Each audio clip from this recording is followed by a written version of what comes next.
doing this for 30 years. Why are you just thinking about these solutions right now? The candidates clashed in an epic presidential debate showdown. I have a feeling that by the end of this evening, I'm going to be blamed for everything. Trump offered substance while a robotic Hillary Clinton repeated her memorized lines written by somebody else. Laura Ingraham and Herman Cain are here to react. You are going to approve one of the biggest tax increases in history. You are going to drive business out. Then Trump hit Clinton hard over her big government economic proposals. Ari Fleischer and Austin Goolsbee will weigh in. Look at the Middle East. It's a total mess. Under your direction to a large extent. And Trump exposed Clinton's long history of foreign policy failures. Lieutenant General Mike Flynn joins us with reaction. He didn't ask her about the emails at all. He didn't ask her about her scandal. Plus, blatant mainstream media bias. Debate moderator Lester Hope flat out ignored all of Hillary Clinton's major scandals. Hannity starts right here, right now. And welcome to Hannity. So tonight it was billed as the debate of the century, and it did not disappoint. Now, last night's presidential showdown between Donald Trump and Hillary Clinton was the single most entertaining and most watched debate I've ever seen. And facts are just facts with Nielsen ratings, and it highlights just how out of touch, I argue, the mainstream media is with you, the American people. Now, a female viewer to this show sent us a note. I think it sums up perfectly when she said this. She said, "I thought he did well until I started watching the after shows and they mentioned all of the lost opportunities." Now, if you listen to the elites in the punditry class that are on television and radio, they almost universally, they think Hillary Clinton won that debate. But millions of you, Americans, voting online, you thought Trump won the debate. Let's take a look at a few of them. Drudge Report. He had Trump winning 82-18. CNBC, 68% think Trump won. Time Magazine, 55% for Trump.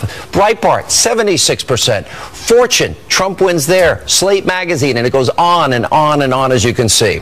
Now, to be fair, the Clinton News Network, CNN, they did have Hillary winning, just to be fair. And as you can see, there are many others. But the question is this: how could the mainstream media try to say otherwise? Now, the answer is actually quite simple.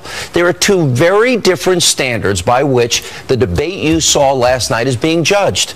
Now, just look at these numbers from Gallup. Congressional approval rating now at 20%. Look at this. Trust in the media just hit an all-time low. Only 8% of the American people think that they have a great deal of trust or deserve a great deal of trust. And we also cannot ignore that in almost every exit poll in the Republican primary, remember this? It showed a majority of Americans, Republicans, felt betrayed by their leaders in Washington. Now, this gets to the heart of what happened last night. Now, if you're a typical journalist, typical politician, you're using a standard that I argue no longer exists for real-life Americans. Now, these prepared zingers of Hillary, written by somebody else, perfectly memorized, robotically uttered by her, that's old school. That's outdated, and I would argue out of touch. Now, the core of Clinton's argument remains the same. More taxing, more spending, more regulating, and basically repeating all of Obama's failed economic policies, except she's going to take demonizing corporations, attacking the rich to a whole new level. Now, she'll be President Obama on steroids. Are you ready for that? Have the last 8 years been good for you? Now, Clinton also fundamentally denies the truth about how dire the economy really is, but the American people feel it, just like Lester Holt in his opening question denied the reality of where we really are as a country. Here are the real numbers that Lester should have brought up. Now, we have the lowest labor participation rate since the 1970s. Almost 95 million Americans are out of the labor force. America's now had the worst economic recovery since the 1940s. The country has the lowest home ownership rate now in 51 years. There are almost 13 million more Americans on food stamps, another 8 million more Americans in poverty. Over 43 million Americans live in poverty. Median household income, that's lower than it was in 2007. Today in America, 1 in 5 American households don't have a single family member in the workplace. 1 in 6 American men, ages 18 to 34, they're either in jail or out of work living in mommy's basement. And President Obama will leave office having accumulated more debt than every other president, all 43 other presidents before him combined. Now, African Americans, they have been disproportionately impacted by these failed policies. There's been, since Obama's president, a 58% increase in the number of African Americans on food stamps. There has been a 20% increase in the number of African Americans who are not working. They're out of the labor force. Now, this is the great divide. Americans know this. You're living this. These are real people, real suffering brought on because of Washington, D.C. So the debates about the old standard, let's memorize our lines, let's regurgitate them robotically, and let's get our zingers in there that somebody else wrote, well, that's disconnected from the real suffering of real people caused by government. Now, my overpaid friends in the media, well, they have their chauffeur-driven limousines. They like their fine steakhouses and expensive wine lifestyles. None of them are feeling this, the people you're watching on TV. And therein lies the contempt. Now, how can we afford all that Hillary Clinton proposed last night when we have $20 trillion in debt and $120 trillion in unfunded liabilities? Watch this. Let's have paid family leave, earned sick days. Let's be sure we have affordable child care and debt-free college. We can deploy $500 million more solar panels. We can have enough clean energy to power every home. We can build a new modern electric grid. I thought that was what Solyndra was all about, shovel-ready jobs that weren't so shovel-ready. What she's proposing is mathematically impossible, and that's where the disconnect exists here. In the African-American community, Donald Trump rightly brings up that in Chicago this year alone, over 3,000 people have been shot. And of course, 3,676 people have been killed since Obama became president just in the Windy City. And somehow Hillary Clinton says, well, everything's just fine. Now, we have failed the African-American community, and also we're failing the country. They're failing schools, crime, poverty, drugs, and as you know, the list goes on and on. And Hillary doesn't seem to care about these facts. The media doesn't care about these facts. They just want the vote every 4 years of black Americans, and the Democratic Party demonizes Republicans and calls them racist. It shows you just how disconnected liberals, and the media are from reality today. Obamacare is another perfect example. Now, Lester Holt last night, he didn't even bring it up or point out that Clinton wants to expand the big government program that is crushing you, the average American. Remember all those broken promises about keeping your doctor, keeping your plan, and saving $2,500 per family per year? None of that happened. The average family lost their doctor, lost their plan, and are now paying, on average, $4,100 more per year for employer-sponsored plans. Now, our friends in Washington, D.C., they don't seem to care about this. They have great plans. And the same goes for our friends in the media. They have great plans. And on foreign policy, we've got another huge disconnect. Hillary Clinton can't even say radical Islam. That didn't come up last night, except for Donald Trump. But the elites in the media, they don't care about that either. And they're also refusing to acknowledge the death and destruction that she created as Secretary of State. They want to talk about birtherism. Well, ISIS is now spreading all over the globe, including right here in America. Libya, complete chaos. Iran, the largest sponsor of state terror, they got $150 billion richer thanks to Hillary and Obama and that nuclear deal. And all the gains, 5,000 Americans fought, bled, and died in Iraq and Afghanistan, and Ramadi and Tikrit and Fallujah and Mosul has all been given back to ISIS by way of Hillary Clinton and Barack Obama's bad policies. Now Hillary says it's a mistake, but what if it was your son or daughter that died? Flat out ignoring and disregarding the thousands and thousands of American kids who lost their lives and limbs, and her saying it's a mistake, we need to learn from it? Now, my point is, D.C. politicians and the media, they don't seem to care that much because either they're not the ones fighting, bleeding, and dying, and they're not the ones suffering. And therein lies the pole divide. The media, they have their spin. The pundits have their spin. The politicians have their spin. But you, the American people, in poll after poll last night, you saw a very different debate. Here with reaction, the editor-in-chief of LifeZette, nationally syndicated radio host Laura Ingraham, and he's also a Fox News contributor and nationally syndicated radio host Herman Cain. I have never seen, Laura, a disconnect like this. You got this list of polls, Donald Trump wins. You watch TV, Hillary Clinton wins. You agree with this? Disagree with this? I think there's a divide that runs through almost every issue that has animated this campaign season, Sean, from the effect of globalization, these big trade deals that Hillary claimed last night she was so skeptical of, which was ludicrous, the immigration question, how we should process things like health care and the refugees, and how we should even pursue our foreign policy interests and goals. That divide has been there for actually a long time, and we kind of papered over it In 2004, the Republicans came together and elected George W. Bush. But for some years, we really haven't dealt with that divide. And I think a lot of candidates came along and they rejected this idea of a more populist conservatism that Trump has, I think, embraced. And they just decided they weren't going to do that. Trump takes these issues, and as a billionaire, he comes off more blue collar than a lot of the guys who've been in Capitol Hill for a long time who claim they have blue collar roots. And I think last night you saw that authenticity. He doesn't do this for a living. He hasn't been debating for decades in Washington.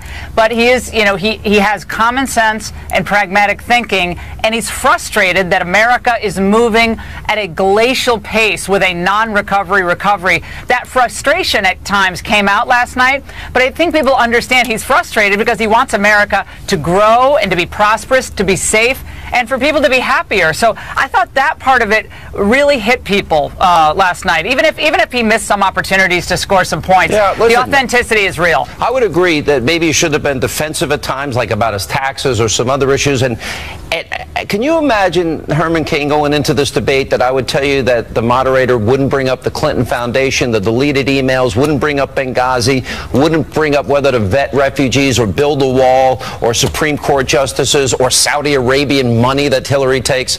None of those things came up by anybody last night, but they did talk about birtherism. Sean, your opening monologue was the best statistical monologue you've ever done. And what you have basically illustrated, and I'll get to your question in a minute, is that when America has a cold, black America has pneumonia. Thank you for saying that. And here's why. Many black voices won't tell the truth to the black community. You just did. Donald Trump is telling the truth to the black community. Now, you're absolutely right. I thought Lester Holt and NBC that they were going to rise above showing their liberal bias. They didn't. And the reason that they didn't is because of the liberal bias that they showed by not asking about the things that you identified. That was probably my biggest disappointment in Lester Holt and NBC. Now, the fact that he said, these are my questions, no. Those were NBC's questions, and it showed that that bias was there. Because if you look even further, and one of my callers on my radio show today pointed this out eloquently, the questions to Trump were leading questions to put him on the defensive. The questions to Hillary were all layups, and Lester didn't do any follow-up questions. So thank you for saying what a lot of people will not say, especially black voices. Sean, I think that Herman's right. Of course, Holt didn't bring up any of those things. The questions were very personal, went to so-called scandal or misdeeds, supposed misdeeds when it came to Trump. None of those other things were mentioned. But this is where it's really important for the nominee to say, no matter what happens, I'm going after the Clinton Foundation. I'm going to hit the corruption in Washington. We're going to hit the skyrocketing cost of health care. Going to go after her position on refugees. And we're going to hit the pay-to-play at the State Department, using her position to sell access and speeches for her husband and donations to the foundation. No matter what happens, you as the candidate need to get those points in. So I think you'll see that happen in this next debate. I agree with that. But you just have to get it in. Hillary did that. She did that with his tax returns. I think she fired every bullet in her gun. Every attack, every memorized robotic attack that somebody wrote for her, she got in. And I would agree. I think there's opportunity on all these issues I mentioned. Deleted emails and the server and the Clinton Foundation and Benghazi and I think there's an opportunity for Trump to bring all those things up. But the fascinating things, Holt interrupted Trump 41 times, Hillary 7, asked only 6 questions of both candidates, but 15 questions only for Trump. And it was wrong on Iraq, the economy, and stop and frisk. He was wrong on three Candy Crowleys in one debate. We'll get to that later. But the online polls show Trump won. What do we take out of that versus the punditry class? That's what I want to ask both of you. I think this election is about whether you think we're going in the right direction or not. Hillary has a record in public service. Trump does not. Trump was a private citizen. Yet she's trying to hold him to the same standard that she won't even hold herself to when she was Secretary of State or Senator from New York. So that's one thing. People are looking at the country now, the crime in the streets, the out-of-control borders, the stagnant economy, and their dreams being dashed as we cater to the dreams of illegal immigrants. I think a lot of people are sick of that.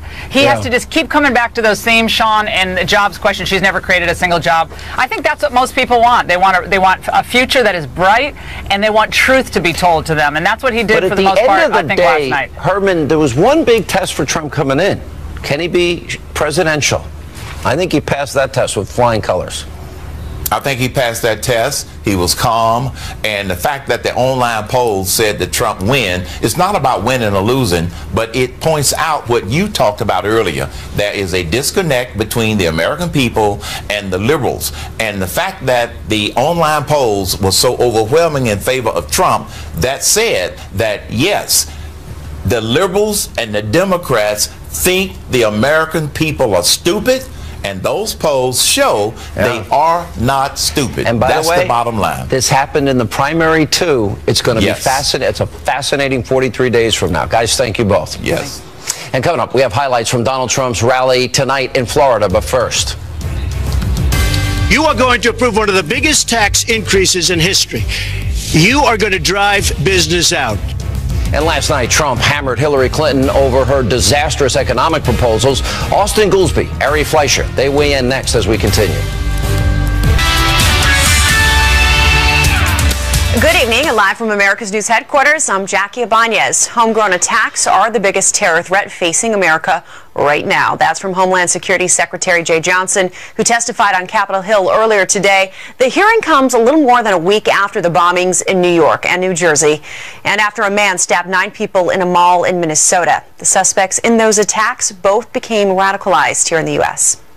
The Charlotte-Mecklenburg Police Department is on high alert tonight after a suspicious package was found inside its headquarters. The building was evacuated after a dog alerted to that package.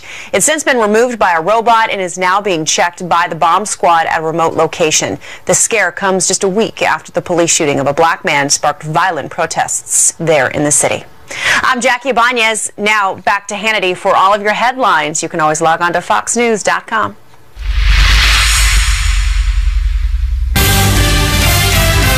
You are going to approve one of the biggest tax increases in history.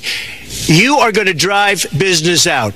Your regulations are a disaster, and you're going to increase regulations all over the place. And by the way, my tax cut is the biggest since Ronald Reagan. I'm very proud of it. It will create tremendous numbers of new jobs. But regulations, you are going to regulate these businesses out of existence.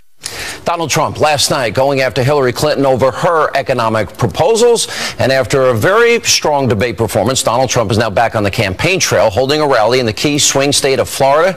Here are some of those highlights. Oh, we are going to win Florida so big. It'll be amazing.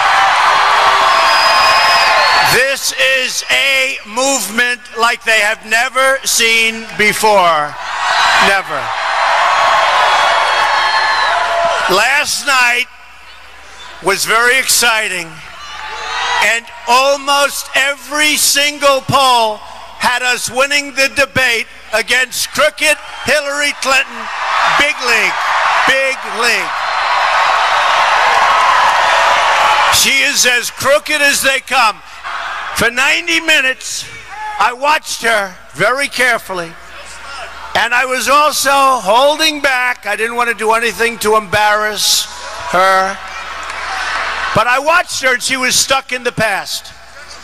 For 90 minutes, on issue after issue, Hillary Clinton defended the terrible status quo, while I laid out our plan, all of us together, to bring jobs, security, and prosperity back to the American people.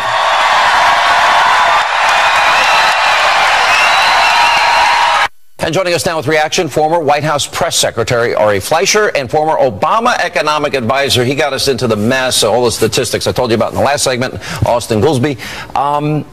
Let's talk about the difference between so many online polls and the media punditry class? What do you think? Well, first of all, the polls are not scientific, but they all point in one direction. And I do think, why are all these media organizations taking these polls if you can't talk about these polls? So they hammered Donald Trump for referring to them, but they're the ones who published them. CBS, Slate, Time Magazine. You can go down the line. There were many, and they do. They do it for clickbait. But if they're going to do it, then what's wrong with Donald Trump? That's exactly right. It shows an enthusiasm. Do you think that what I'm saying is true, that the old model paradigm, zingers, memorized lines, fed to you by somebody else, I don't think it's going to resonate.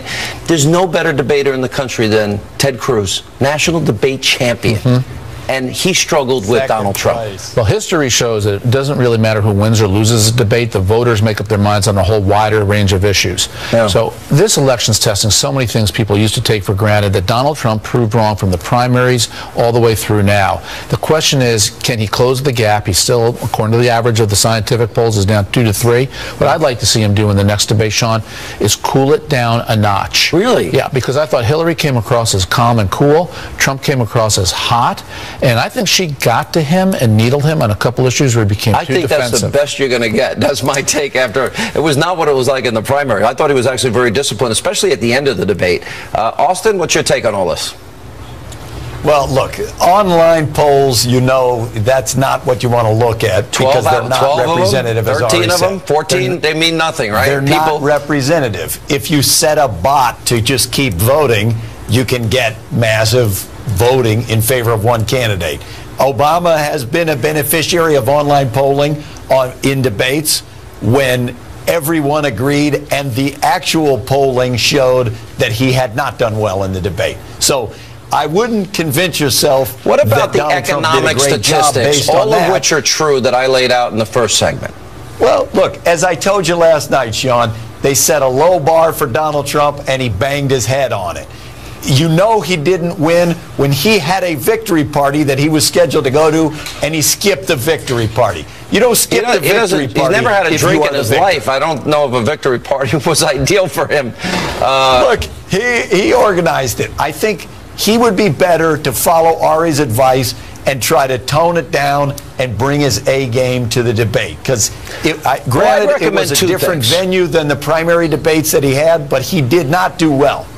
I disagree, but I would add 2 things to what he did. Number one, I wouldn't answer Hillary's questions about tax returns until she's willing to give us her Wall Street speeches, which I'd love to see those.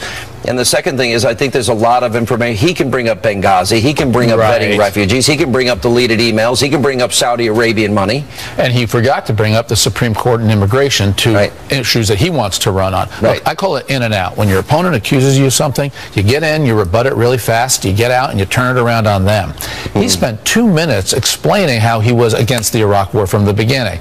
2 defensive minutes. He should have done it in 15 seconds and then turned it against Hillary. That's what he needs to do smarter. In other words, yeah, he hadn't. Look, Sean, you are trying to disparage somebody who actually did debate prep and calling Hillary Clinton robotic. People are saying about Donald Trump that they think he didn't do his homework and he didn't make an effort. But I disagree. I think it's hard work to make yourself look as bad as he did. When she accused him, You're very clever.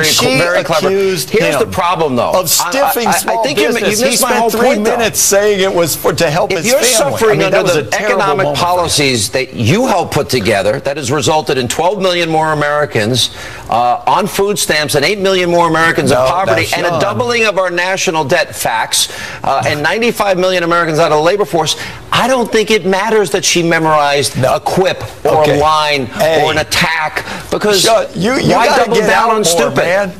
You got to get out more. The sun is still shining during the day. You may have seen this morning the consumer confidence numbers came out for America. Yeah, okay. American consumers have the highest confidence more than 43 people since before 2007. Him combined. You ignore all real facts and you say, well, the GDP, and that's not affecting somebody that doesn't have a job, that's in poverty and on food stamps. I know you're a rich professor, but you're not the normal person. You're the rich guy. I'm a teacher. I will trade bank accounts with you. Let's trade. No, I'm not doing that. I'll just take You're one of your bank liberal. accounts. You want something for I'll nothing. happily trade. He'll just tax it from you. He doesn't have to get Yeah, it. he'll have Hillary confiscated. Exactly. All right, we got to go. Coming up, Clinton wasn't asked about the Benghazi terror attack that left 4 Americans dead at the debate last night. Was she given a pass? Mark Geist joins us next, along with retired Lieutenant General Mike Flynn. And later tonight, the African American community has been let down by our politicians. They talk good around election time, like right now, and after the election, they said, see you later, I'll see you in 4 years. Donald Trump continued his outreach to the African American community last night. Larry Elder, Niger Innes, they'll weigh in as we continue. Straight ahead.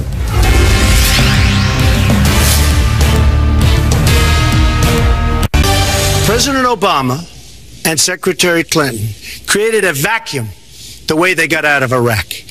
Because they got out, they shouldn't have been in, but once they got in, the way they got out was a disaster. And ISIS was formed. You started the Iran deal. That's another beauty, where you have a country that was ready to fall. I mean, they were doing so badly. They were choking on the sanctions, and now they're going to be actually probably a major power at some point pretty soon. Hillary has experience, but it's bad experience. We have made so many bad deals during the last, so she's got experience, that I agree, but it's bad experience. Donald Trump going after Hillary Clinton's abysmal record during her tenure as Secretary of State last night during the debate. Joining us now is one of the co-authors of 13 Hours and one of the American heroes during the Benghazi attack, Mark Geist. Also with us, the author of The Field of Fight, Lieutenant General Mike Flynn. Both happened to be in the audience last night. I would have liked to have heard a little bit, Mark, about Benghazi, a little bit about her failure. Not one question to me, but they wanted to talk about birtherism, which I thought was ridiculous. What was your reaction in the audience? Well, you know, Sean, it's I think it just goes to show the bias that was there with the moderator, with Lester. You know, they never followed up on any question. Donald Trump was the only one who brought up anything about the 33,000 emails, and then it was brushed aside by the moderator. And, you know, I think they missed an opportunity to show America the type of leader that she's going to be. I mean, we have to look and see if this is the type of person we want who's going to be leading our country, that ended up putting people in harm's way for strictly her political gain. You know, that goes back all the way to 2011. General, if you look at the money for the Clinton Foundation, if you look at the email server scandal, the money they took from Saudi Arabia, if vetting refugees, building a wall, not talking about Benghazi, Supreme Court, they missed a lot of serious issues here last night. Yeah, let's get right down to the brass tacks here, Sean. You know, the birther issue was raised and Benghazi was not raised. You know, the birther issue didn't result in 4 dead Americans. The birther issue didn't result in a failed nation state in Libya. I mean, so for that not to have come up is unbelievable. So what we have, Sean, and this is the big decision for the American public, and I will tell you, millions of Americans are jumping on board with Donald Trump because this is a change election. And Donald Trump and millions of Americans are unbound by the past failures of the last 8 years, and the startup of that was where Hillary Clinton was the Secretary of State. I mean, we're talking about a past that has caused the rise of the Islamic State, and now we're talking about the Islamic State inspired attacks in somewhere around 25 to 30 countries. Now we don't even know how many, but just an unbelievable. Also, the contribution to numerous failed states, as well as you know, one other aspect, I think, as well as allowing our military to atrophy. I mean, those are the past failures that this election is causing the American public to wake up and say, hey, we don't need this any longer. We don't need this type of past set of failures. And frankly, this goes back for 30 years, Sean. So this is a big change election. And frankly, as I looked at what, and I was there at last night at the debate, I saw Donald Trump being very presidential. He was sticking to policy. He did not, get down into the lows of some of the things that Hillary Clinton raised. I mean, the business about racism and really talking about, stop and frisk. I mean, they were so wrong on those issues. And those are the kinds of things that the American public will hear more and more about this week. And Lester Holt himself was wrong about stop and frisk. Yeah, he was wrong totally about wrong. Iraq. I mean, he was wrong about the economy. I mean, he got everything wrong. That policy, Sean, that stop and frisk policy is a constitutionally correct policy, and it has led to a lot of lives not being lost. The judge was thrown off the case, but we're running low on time, guys. Good to see you both. Thank you for being here. Thank you. And up next tonight, right here on Hannity. The African American community has been let down by our politicians. They talk good around election time, like right now, and after the election, they said, "See you later. I'll see you in 4 years." Donald Trump, during last night's debate, continued to reach out to African American voters. Larry Elder, Niger Innis, they're here. Coming up next tonight on Hannity. The African American community has been let down by our politicians. They talk good around election time, like right now, and after the election, they said, "See you later. I'll see you in 4 years."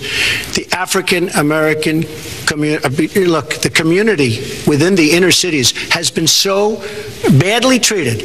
They've been abused and used in order to get votes by Democrat politicians, because that's what it is. They've controlled these communities for up to 100 years. All right, that was Donald Trump reaching out to African-American voters last night, all while pointing out that Democrats, including Hillary Clinton, they have been taking for granted African-Americans and their vote for decades. Joining us now, nationally syndicated radio talk show host from the Salem Radio Network, Larry Elder, and chairman of the Tea Party Forward Movement, Niger Innis. Larry, I listened to that and I said, yeah, that's true. Failing schools in inner cities, 58% increase blacks on food stamps since Obama's president, 20% increase black Americans out of the labor force since he's been president, disproportionately impacted by statism, socialism, and the Democratic Party. Reaction. Absolutely, but I wish he had talked about the 800-pound gorilla in the room, Sean, and that is the absent black fathers. The reason that 73% or so of black kids are born outside of wedlock is because of the welfare state, policies that have been pushed since the so-called war on poverty by Lyndon Johnson that have incentivized women to marry the government and allowed men to abandon their financial and moral responsibility. It wasn't Larry Elder or you or Breitbart or Heritage who said this. A kid raised without a dad is 5 times more likely to be poor, 9 times more likely to drop out of school, 20 times more likely to end up in jail. That was Barack Obama. The question is, what's happened to the black family? And the answer is the welfare state has destroyed it, and the Democratic Party has blood on their hands. I wish Donald Trump would have taken this audience of 90 million people and explained that to black people and severed this ridiculous bond that black people have with the Democratic Party that has absolutely hurt them in terms of families, schools. You can't take your kid out of a bad, underperforming school because of the wedding that they have with the teachers union.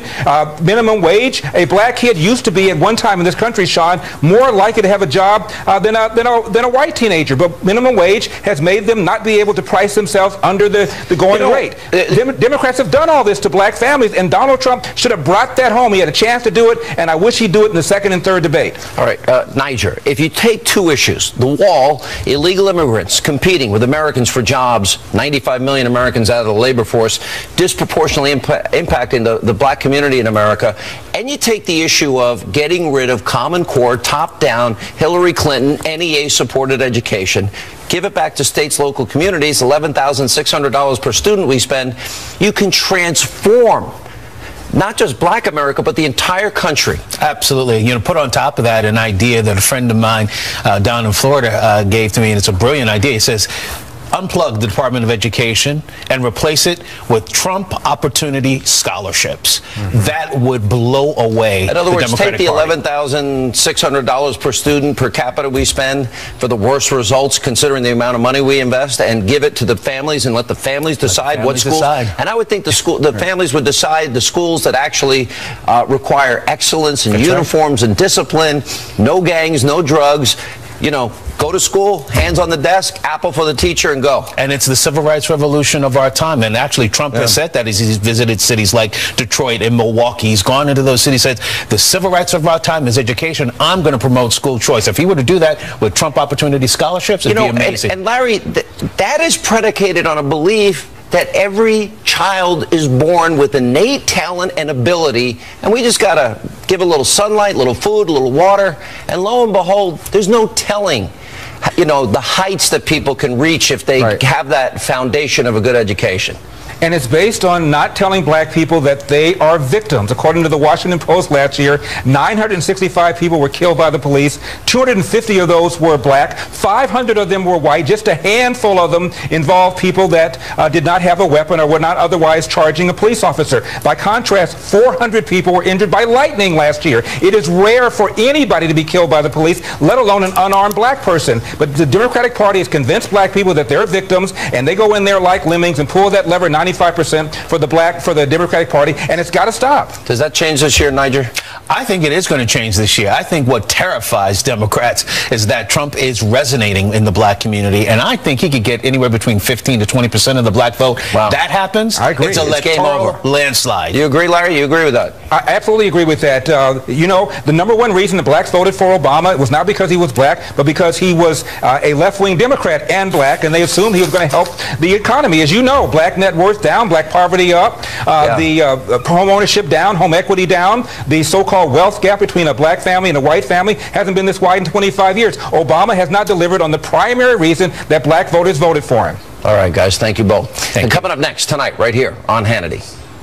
He didn't ask her about the emails at all. He didn't ask her about her scandals. He didn't ask her about the Benghazi deal that she destroyed. Donald Trump, he shares his thoughts about last night's debate. Moderator Lester Holt, Doug Schoen, Mercedes Schlapp, they weigh in, and more straight ahead.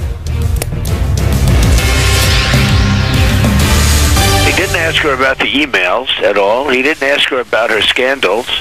He didn't ask her about the Benghazi deal that she destroyed. He didn't ask her about a lot of things that she should have been asked about. I mean, there's no question about it. Why do you think that is? About her foundation. Why? I don't know. I mean, I didn't think he did a bad job. All right, Donald Trump on Fox and Friends talking about last night's debate. Here with reaction, Fox News contributor Mercedes Schlapp, author of the brand new book, Putin's Master Plan to Destroy Europe, Divide NATO, and Restore Russian Global Power and the Influence there. Author Doug Schoen, I got it backwards a little, but you know what I mean. No problem, thank you. All right, they didn't talk about Obamacare. They didn't talk about emails, except Trump brought it up. They didn't talk about Benghazi, vetting refugees, the wall, the Supreme Court, her money from Saudi Arabia and all these Sharia countries, or the Clinton Foundation. They missed a lot. Well, they missed a lot, but also, in fairness, Donald Trump missed a lot. He should be bringing it up if they don't. I think we talked before the debate, change and corruption. Donald won the exchange, Sean, I thought, on trade. He made it clear that 30 years was too long, but there were so many openings for him to say we need change, a new direction, radical new approach, and most of all, talk about corruption. I don't disagree with anything that you're saying. Mercedes, is that a case where maybe whatever the question's asked, he's just got to kind of do what Hillary did and recite her memorized lines? Is that something? Look, I think that if the moderators are not willing to bring up the tough questions, Donald Trump cannot wait. He can't afford to wait. He's got to make sure that he makes his case about the fact that there is this lack of transparency coming from Hillary Clinton, the pay-for-play activities, the serial pattern of dishonesty. And I think that this was a lesson learned for Donald Trump from this debate. And so I think for him it's going to be critical to move and pivot towards focusing on Hillary Clinton. Whenever the focus was on Donald Trump, that's when he was just trying to, as one campaign advisor said, he's guilty of just answering directly. Yeah, there is some truth to that.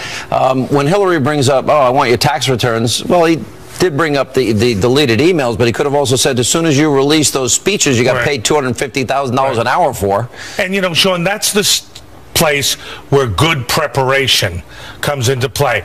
From what I know, the Secretary of State prepared, and Donald was not as assiduous. Had he had those kind of response lines, we might have had a very different... Let me ask you this.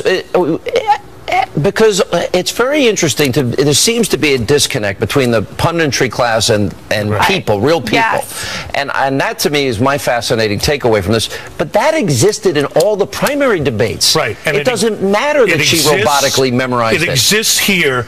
I think this will not change the underlying poll numbers. Not really. I think it'll be stable, maybe a point or two for the Secretary. But we're in a tie, Sean. We were in a tie before. We're going to be in a tie after the dust settles. Mercedes?